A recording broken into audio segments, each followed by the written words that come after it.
সরকার পদত্যাগে যত বিলম্ব করবে তত বেশি ক্ষতি হবে দেশ ও জাতির। রাজনৈতিক দল হিসেবে ক্ষতিগ্রস্ত হবে আওয়ামী লীগও। এমন মন্তব্য করেছেন বিএনপি মহাসচিব মির্জা ফখরুল ইসলাম আলমগীর।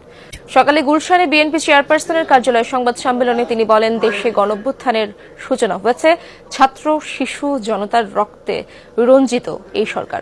ফখরুল বলেন, বৈষম্য বিরোধী ছাত্র আন্দোলনের এক দফা দাবির সাথে একাত্মতা জানিয়েছে বিএনপি।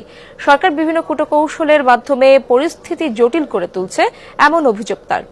নিরীহ জনতার বিরুদ্ধে দলীয় লোকদের লেলিয়ে দেওয়া হচ্ছে, এমনটাও ফখরুলের অভিযোগ। জানান, ট্রাস্ট সৃষ্টি করে নৈরাজ্য সৃষ্টি করতে চায় সরকার।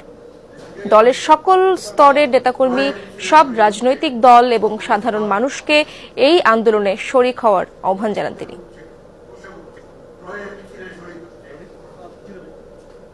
কোটা ব্যবস্থায় যৌক্তিক সংস্কারের আন্দোলনকে নির্মম নিষ্ঠুরভাবে দমন করতে গিয়ে শত শত তাজা প্রাণে রক্ত ঝরিয়েছে, শত শত মায়ের বুক খালি করেছে, শত সন্তানরা পিতাকে হারিয়েছে, এমনকি 4 বছরের শিশু রেহাই পায়নি।